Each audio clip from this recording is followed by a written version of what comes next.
Kazakov. Allez! Pop, pop, pop, pop, pop, pop, pop. C'est gentil. Y'a pas de quoi? Merci. T'inquiète. Kazakov, mesdames et messieurs. Allez! Bravo, bravo! Je suis toujours avec mes questions existentielles et mes textes existentiels. Donc, je vous en fais un qui me paraît vraiment bien chiant. Donc, je vais aller jusqu'au bout. Je l'ai fait à la zone hier à Liège. Ils ont bien aimé quand même. Donc, on va voir. Alors, être ou ne pas être? Telle peut être cette question. Seuls les fous de mon espèce peuvent encore se la poser. Ne pas être ne peut être une question puisqu'il faut être pour se la poser. Être, par contre, n'amène pas toujours à se poser un tel questionnement. Le fait de croire être en vie ou en état de mort cérébrale étant tellement ridicule de par sa forme et son fond que vous pourriez tout aussi croire avoir été enlevé dans votre enfance par des petits bonshommes verts.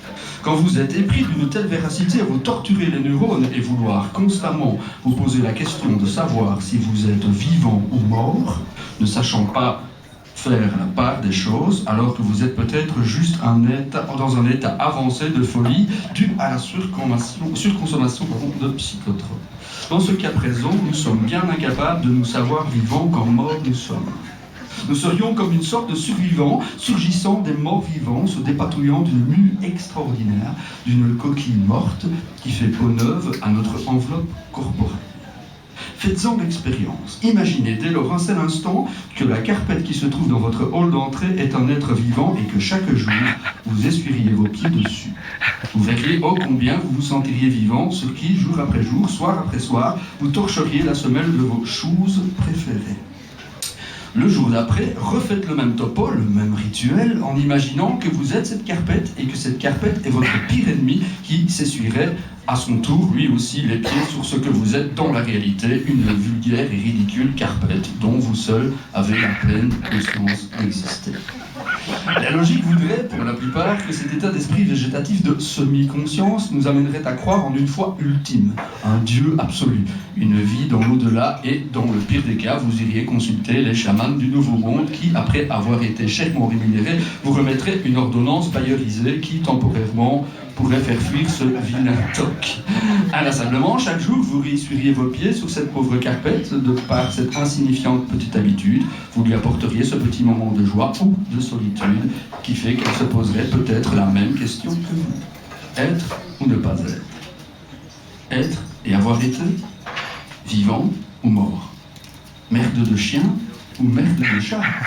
Telles peuvent être les questions que cette grotesque carpette pourrait se poser. Il va de soi que de telles questions activent votre stimuli prégnant, votre cortex cérébral si vous préférez, et du tac au tac en sachant qu'au final, ce n'est qu'un petit toc.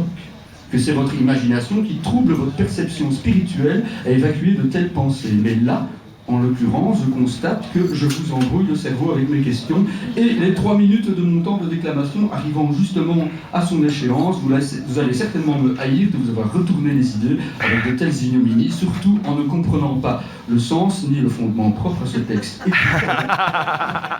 Et pourtant, nous sommes, vous êtes, ceux et celles qui se posent ces questions, à s'obstiner de vouloir écouter de tels questionnements au plus profond de votre être intérieur. Veuillez d'ailleurs à ne pas me tenir rigueur de vous avoir fait perdre votre temps, qui en même temps aura peut-être eu une influence majeure sur votre futur comportement existentiel, et de ne plus jamais avoir le même regard sur votre carpette de couloir. Toc, toc, toc. Ah, quelqu'un frappe à votre porte. Vous ouvrez, vous baissez les yeux en direction du sol, votre œil droit fixe pour la millième fois la carpette qui trône dans votre hall. Votre hôte vous salue, vous lui souhaitez la bienvenue avec un « Ah mais je vous en prie, donnez-vous la peine d'entrer hein. !» C'est à ce moment précis, avec une belle dynamique, que votre questionnement prend tout son sens pour stopper votre invité d'une main franche et sincère. Et là, vous en êtes au moment précis et précieux de lâcher les mots magiques qui vous ont travaillé toute la journée. Veuillez m'excuser, mais puis-je vous demander de bien vouloir vous essuyer les pieds avant d'entrer?